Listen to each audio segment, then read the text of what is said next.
ತಾಯಿ ಪ್ರಸವಕ್ಕೆ ಅಪ್ಪಣೆ ಪಡ್ಕೊಳ್ಳಿಕ್ಕೆ ಪಾಪ ಎಷ್ಟು ದಿವಸ ಆಯ್ತು ಇವ್ನು. ಹಾಗಾಗಿ ಒಳಗಡೆಗೆ ಬೆಳೆದು ಈ ನಮೂನೆ ಆಗ್ಬಿಟ್ಟು ಭವಿಷ್ಯ ಎಂತ ಭವಿಷ್ಯ? ನೀನೇ ಬರ್ಸದ್ದ ಅಥವಾ ಯಾರಾದ್ರು ಬರ್ಸತ್ತೊಂದು ಹಾಕಿದ್ದಲ್ಲಿ ನಾನ್ ಬರ್ಸಿದ್ದಲ್ಲ, ನನಗೆ ಬರ್ಲಿಕ್ಕೆ ಬರ್ತದ? ಬೇರೆಯವ್ರು ಬರ್ದದ್ದು ನಾನ್ ತಂದು ಹಾಕಿದ್ದಷ್ಟೇ. ನಾನು ಓದು ಅಂತ ಅವನಿಗೆ ಹೇಳಿದ್ದು ಯಾಕೆ? ಅವನಿಗೆ ಬರಲಿಕ್ಕೆ ಬರುದಿಲ್ಲ ಅಂತ. ಓದ್ಲಿಕ್ಕೂ ಬರುದಿಲ್ಲ, ಅಷ್ಟು ಬರುದಿಲ್ಲ ಅವನಿಗೆ. ಅದು ಹಾಗೆ ಅಲ್ಲ ಬರ್ದಿದ್ದು. ಏನಂತ ಉಂಟಲ್ಲಿ? ಅಪ್ಪಣ್ಣ ಪ್ರಸವಿಸ ಕೂಡದು. ಪ್ರಸವಿಸ ಕೂಡದು ಅಂತ ಅಲ್ಲ, ಪ್ರವೇಶಿಸ ಕೂಡದು. ಒಂಚೂರು ಹೆಚ್ಚು ಕಡಿಮೆ ಆಯ್ತು ಅಷ್ಟೇ. ಚೂರಲ್ಲ, ಸುಧಾರಿಸ್ಕೊಳ್ಬೇಕು. ಪೂರ್ತಿ ಹೆಚ್ಚು ಕಡಿಮೆ ಆಯ್ತು. ಏನು ಏನ ನೇರವಾಗಿ ಬಂದವ ಏನು ಮಾಡಿದೆ ನೀನು? ಏನ್ ಮಾಡಿದೆ? ಹಣ್ಣೆ ಕೈ ಹಾಕಿದೆ, ಹೌದಾ? ಹೌದು. ಇದು ಸರಿ ಅಂತ ಕೇಳ್ತೇನೆ. ತಪ್ಪ ತಪ್ಪೆ. ಅದನ್ನ ಹೇಳು. ನಾವು ಬೆಳೆದ ಹಣ್ಣಿಗೆ ಕೈ ಹಾಕಿದ್ದೇವೆ ಅಷ್ಟೇ. ಅಂದ್ರೆ ಹಣ್ಣು ತಿನ್ಲಿಕ್ಕಾಗಿ ಇರುವುದು. ನಾವು ಹಣ್ಣಿಗೆ ಕೈ ಹಾಕಿದ್ದೇವೆ ಹೇಳ. ಹಣ್ಣಿಗೆ ಕೈ ಹಾಕಿದ್ದೇವಪ್ಪ. ಮತ್ತೆ ಅದ್ಯಾಕೆ ಹಾಗೆ ಇಟ್ಟಿದ್ದೆ? ಉಳಿದದ್ದು ಹೇಳ. ಒತ್ತಾಯ ಮಾಡಿ ಹೊಣ್ಣೆ ಕೈ ಹಾಕಿದ್ದೇವೆ. ಮತ್ತೆ ಉಳಿದದ್ದು ಹೇಳುದಿಲ್ವಾ? ಹೌದಪ್ಪ, ಹಣ್ಣಿರುವ ತಿನ್ನುವುದಕ್ಕಾಗಿ. ಆ ಹಣ್ಣಿಗೆ ನಮ್ದು ನಿಮ್ದು ಅಂತಿಲ್ಲ, ಬೇರೆನಾದ್ರೂ ಆಗಿದ್ರೆ ಕೇಳುವುದು. ಹಣ್ಣಿರು ತಿನ್ನುವುದಕ್ಕಾಗಿ. ಹೆಣ್ಣಿರುವುದು ಯಾಕೋ? ಹೋಗಿ ನಿನ್ನ ಅಮ್ಮನನ್ನು ಕೇಳ. ಹೋಗಿ ನಿನ್ನ ಅಮ್ಮನನ್ನು ಕೇಳು ಮೊದಲು. ಅದೆಲ್ಲ ಕೇಳುವಂತದ್ದೇವೆ. ಮತ್ತೆ ನೀ ನನ್ನಲ್ಲಿ ಕೇಳಿದೆಯಲ್ಲ. ಹಣ್ಣಿರುವುದು ತಿನ್ನಪ್ಪ, ನೀ ಬೇಸರ ಇಲ್ಲ, ತಿಂದ್ರೆ ತೊಂದ್ರೆ ಇಲ್ಲ. ನಾನೊಬ್ಬ ಜೀವಂತ ಇದ್ದೇನೆ. ಇದೆಂತ ಹೆಣ ಅಂತ ತಿಳ್ಕೊಂಡ್ಯಾ? ಜೀವಂತ ಇದ್ದದ್ದ ಇದು. ಮಾತಾಡ್ತಾ ಇದ್ದೇನಲ್ಲ, ನನ್ನಲ್ಲಿ ಕೇಳಬಹುದಿತ್ತು ನೀನು. ಅಲ್ಲಿ ನೀನು ಇಷ್ಟೊತ್ತಕ್ಕೆ ಎಲ್ಲಿದ್ದೆ ಅಂತಲೇ ಕಾಣ್ಲಿಲ್ಲ ನನಗೆ. ನಾ ಸುತ್ತ ಬರ್ತಾ ಇದ್ದೆ, ಉಪ್ಪನ್ನ ಸುತ್ತು ಬರ್ತಾ ಇದ್ದದ್ದ. ಹೌದು. ನಾನು ಅತ್ತ ಇತ್ತ ನೋಡಿದೆ.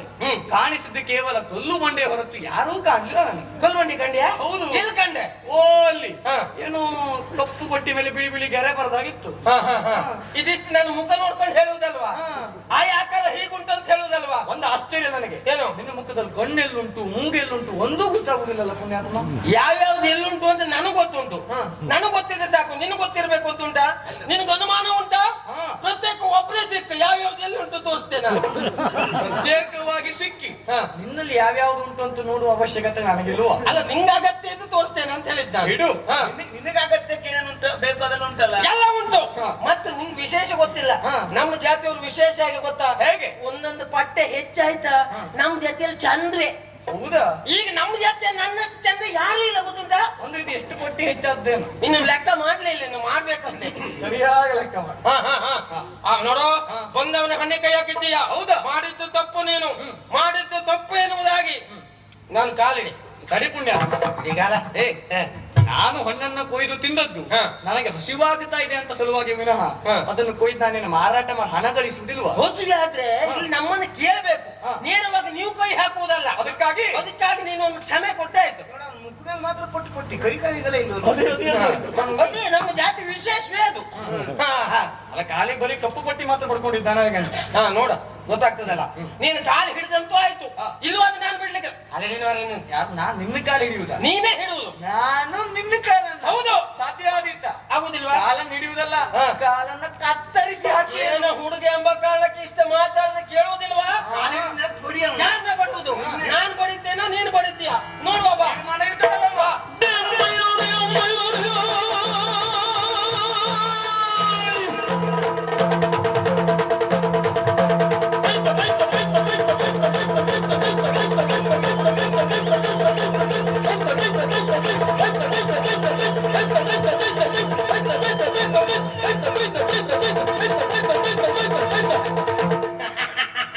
ಇದರಲ್ಲಿ ಬೆಳಗಾಗತ್ತಾ ಅಥವಾ ಎಂತಾರು ಮಾಡ್ತಾರೆ?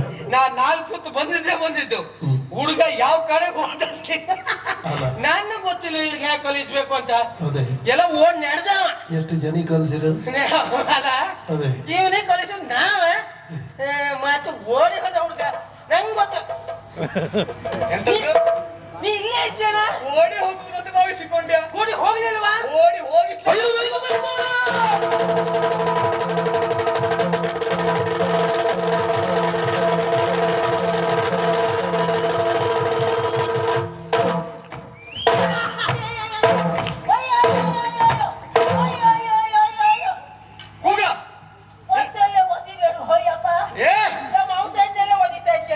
ಏನ್ ನಿನಗೆ ಕಾಲು ಹಿಡಿಬೇಕಾ? ಹೇಳ ಹೇಳೋ ಮೇಲೆ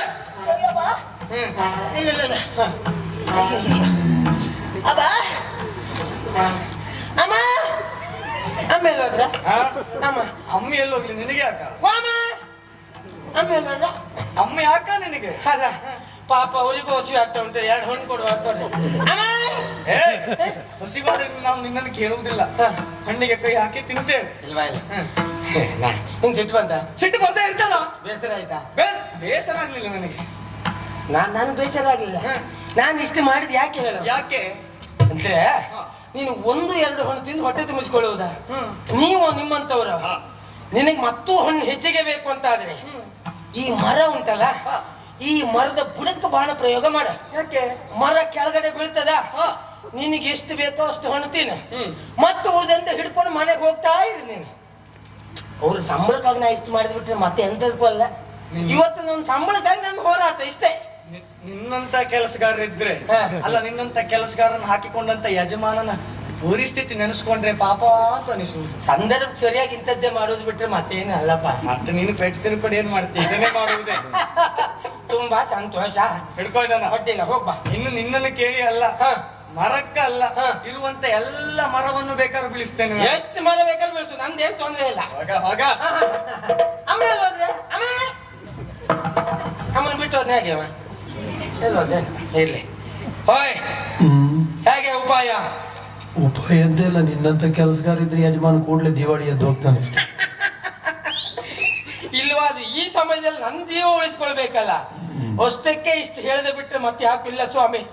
ಇಲ್ವಾದ ಯಜಮಾನರಿದ್ದಲ್ಲ ನೇರವಾಗಿ ಒಂದು ಹುಡುಗ ಬಂದ 2 ಹಣ್ಣು ತಿಂದ ಅಂತ ಹೇಳಿದ್ರೆ ನನಗ್ ಬಾಯಿ ಬಂದ ಕೊಯ್ಯುವುದಿಲ್ವಾ? 2 ಹಣ್ಣಲ್ಲ ತಿನ್ಕೊಂಡು ಹೋಗ್ಲಿ ಅಂತ ಹೇಳ್ತಾರೆ. ಹೌದಾ? ಪ್ರಕರಣ ಗಟ್ಟಿ ಮಾಡಿದ್ರು. ಅದಕ್ಕೆ ನಾ ಗಟ್ಟಿ ಮಾಡ್ಕೊಂಡೆ. ಹುಡುಗನಲ್ಲಿ ಹೇಳಿದ್ ಯಾಕೆ ಮರದ ಬುಡಕ್ಕೆ ಬಾಣ ಪ್ರಯೋಗ ಮಾಡು ಅಂತ ಹೇಳಿದ್ರೆ ಅವ್ ಮಾಡ್ತಾನ? ಈ ವಿಷಯ ನಮ್ಮ ಯಜಮಾನರಲ್ಲಿ ಹೇಳಿದ್ರೆ ಯಜಮಾನಿಗೆ ಸಿಟ್ಟು ಬರುವುದಿಲ್ವಾ? ಅವ್ರು ಏನಂತ ನೋಡ್ಕೊಳ್ತಾರಲ್ಲ ಅದಕ್ಕೆ ಈ ರೀತಿ ಹೇಳಿದ್ದು. ಈ ವಿಷಯ ನನ್ನಲ್ಲೇ ಇಟ್ಕೊಳ್ಳುವುದಲ್ಲ, ನಮ್ಮ ಒಡೆಯನಿಗೆ ತಿಳಿಸಬೇಕು. ಅಲ್ಲಿಗೆ ಹೋಗ್ತೇನೆ. ಒಡೆಯ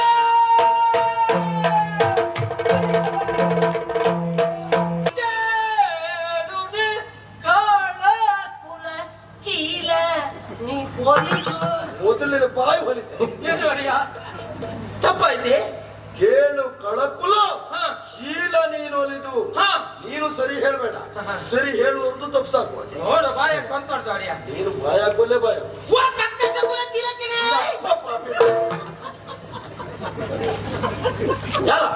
ನೀವು ನೀವಲ್ಲಿ ಹೊಡೆಯ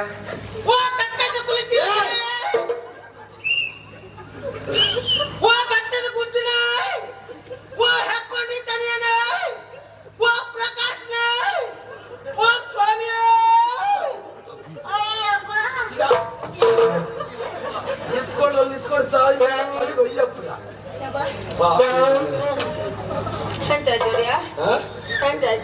ಹೇಳ್ಬೇಕಾದ್ರೆ ಹೇಳು. ಎಂತ ಇಷ್ಟೊತ್ತರು ಹೇಳಿದ್ದು ರಕ್ಕಸ ಕುಲ ತಿಲಕನೆ ಮುಂದೆ ಅಪ್ಪ ಘಟದ ಗುಜ್ಜ ಓ ಘಟೋತ್ಕಜನೆ ಅಪ್ಪ ನೀನಿವತ್ತು ಸಾಯ್ಬೇಕು ಅಂತ ನಾನು ಮುಂದೆ ಬಂದಿದ್ದೆ. ಎಂತದ ಹಿಡಿಂಬಾತನಯನೆ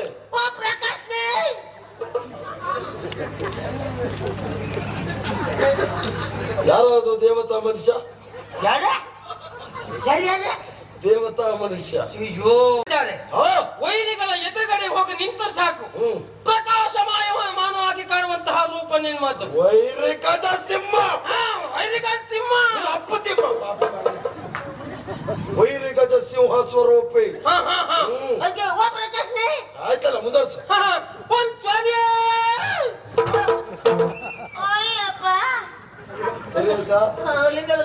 ಹರಕೆ ತೀರ್ಥ ಆ ವಿಷಯ ಅಷ್ಟು ನೋವಾಗ್ತಾ ಉಂಟು ಅದಕ್ಕೆ ಹೇಳಿದ್ದು.